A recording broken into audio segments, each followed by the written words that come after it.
শোনেক, আমাদের গরিব হওয়ার পিছনে সবচাইতে বড় কারণ আমাদের বাপ মা। এরা আমাদের জন্মের সাথে সাথেই গরিব বানা দিছে।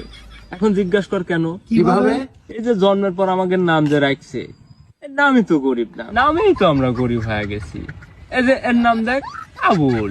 জীবনে শুনছু আবুল নামের কেউ বড় লোক আছে যার কোটি কোটি টাকা? জীবনেও লয়, নামেই তো আমরা গরিব হয়ে গেছি।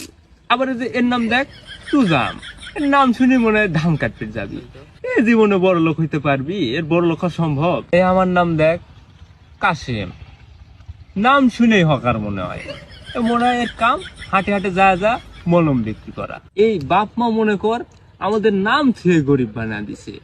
এই স্টিভ জবস, এ শুনেই মনে হয় কি নাকি বানায় ফেলা দিবি। তা বিল গেটস, এ শুনেই মনে হয় পৃথিবীর 1 নম্বর ধনী। ইলন মাস্ক, মার্ক জুকারবার্গ, এর নাম শুনলে মনে হয় কি নাকি। এর নাম দেখ, লেলন। এ নামে কিভাবে বড় লোক কবি কয়? শুনেই মনে হয় সাপুরিয়া। গ্রামে গ্রামে যায় যা বিন বাজাবি। ইলন মাস্ক, মার্ক জুকারবার্গ, মানে নামই অন্যরকম। আর আমাদের নাম কাশেম, আবুল, তুজাম, লেলন। এ নামই গরিব। পোলাপান হওয়ার সাথে সাথে এমন দমদার নাম রাখা লাগবে, মানে নাম শুনেই মনে হয় যে পৃথিবী একবারে ধ্বংস করে ফেলা দিবি।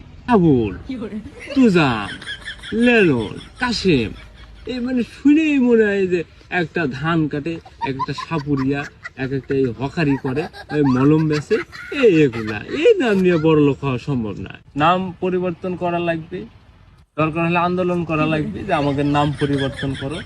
এগুলা নাম আমরা নিব না, এগুলা নাম আমরা রাখবো না।